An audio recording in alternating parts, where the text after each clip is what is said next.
Urinary infection ಅನ್ನೋದು ಮಹಿಳೆಯರಲ್ಲಿ ತುಂಬಾ ಸಾಧಾರಣವಾಗಿ ಕಂಡು ಬರುತ್ತೆ. ಯಾಕೆ?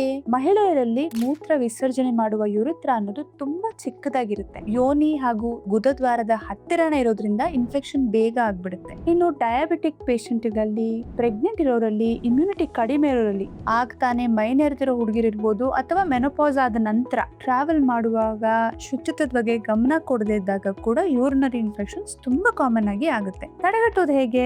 ಫಸ್ಟ್ ಸ್ಟೆಪ್, ನೀರ್ ಚೆನ್ನಾಗಿ ಕುಡಿಬೇಕು. ದಿನಕ್ಕೆ ಅಟ್ಲೀಸ್ಟ್ 2-3 ಲೀಟರ್ ನೀರ್ ಕುಡಿಬೇಕು. ಟ್ರಾವೆಲ್ ಮಾಡುವಾಗ ಇನ್ನೂ ಜಾಸ್ತಿ ಕುಡಿಬೇಕು. ಇನ್ನು ಶುಚಿತ್ವದ ಬಗ್ಗೆ ಗಮನ ಕೊಡಬೇಕು. ಹೈಜೀನಿಕ್ ಟಾಯ್ಲೆಟ್ಸ್ ನ ಬಳಸಬೇಕು. ಪ್ರೈವೇಟ್ ಪಾರ್ಟ್ಸ್ ಕ್ಲೀನ್ ಮಾಡುವಾಗ ಫ್ರಂಟ್ ಇಂದ ಬ್ಯಾಕ್ ಗೆ ಕ್ಲೀನ್ ಮಾಡಬೇಕು. ಹಿಂದೆಯಿಂದ ಮುಂದೆ ಬರಬಾರದು. ತುಂಬಾ ಹೊತ್ತು ಮೂತ್ರನ ಹಿಡಿದಿಟ್ಕೊಳ್ಳೋದು ಕೂಡ ಯೂರಿನ್ ಇನ್ಫೆಕ್ಷನ್ ಗೆ ಕಾರಣ ಆಗುತ್ತೆ. ಮೆನ್ಸಸ್ ಸುತ್ತ ಶುಚಿತ್ವನ ಕಾಪಾಡ್ಕೊಳ್ಳೋದು, ಪ್ಯಾಡ್ಸ್ ನ ರಿಪೀಟೆಡ್ ಆಗಿ ಬದಲಾಯಿಸೋದು, ಇದೆಲ್ಲದರಿಂದ ಕೂಡ ನೀವು ಯೂರಿನರಿ ಇನ್ಫೆಕ್ಷನ್ಸ್ ನ ತಡೆಗಟ್ಟಬಹುದು. ಇನ್ನು ಇನ್ಫೆಕ್ಷನ್ ಅಂತ ಆದಾಗ ನೀರ್ ಚೆನ್ನಾಗಿ ಜಾಸ್ತಿ ಕುಡಿರಿ. ಹಾಗೆ ಡಾಕ್ಟರ್ನ ಕನ್ಸಲ್ಟ್ ಮಾಡಿ. ನಿಮ್ ಡಾಕ್ಟರು ಕಲ್ಚರ್ ಮಾಡಿಸಿ ಯಾವ ಆಂಟಿಬಯೋಟಿಕ್ ಸೂಕ್ತವಾಗಿರುತ್ತೆ ಅಂತ ನೋಡ್ಬಿಟ್ಟು ಅದ್ರ ಪ್ರಕಾರ ಟ್ರೀಟ್ಮೆಂಟ್ ಕೊಡ್ತಾರೆ. ಆ ಆಂಟಿಬಯೋಟಿಕ್ ಕೋರ್ಸ್ ನ ಕಂಪ್ಲೀಟ್ ಮಾಡೋದು ಕೂಡ ಮುಖ್ಯ ಆಗುತ್ತೆ. ಇಲ್ಲಾಂದ್ರೆ ಇನ್ಫೆಕ್ಷನ್ ಮತ್ತೆ ಬರುತ್ತೆ. ಮಹಿಳೆಯರಲ್ಲಿ ಇನ್ಫೆಕ್ಷನ್ ಬಹು ಬೇಗ ಯೂರಿಟರ್ ಮತ್ತು ಕಿಡ್ನೀಸ್ ವರೆಗೂ ಹೋಗ್ಬೋದು. ಕಿಡ್ನಿ ಇನ್ಫೆಕ್ಷನ್ ಆಯ್ತು ಅಂದ್ರೆ ಅವಾಗ ನಮ್ಗೆ ಹಾಸ್ಪಿಟಲ್ ಅವಶ್ಯಕತೆ ಎಲ್ಲ ಬೀಳ್ಬೋದು. ಹಾಗಾಗಿ ಮೂತ್ರ ಇನ್ಫೆಕ್ಷನ್ಸ್ ನ ತಡೆಗಟ್ಟಿ ಇದೆಲ್ಲ ಕಾಂಪ್ಲಿಕೇಶನ್ಸ್ ನ ಕೂಡ ನಾವು ತಡೆಗಟ್ಟಬಹುದು.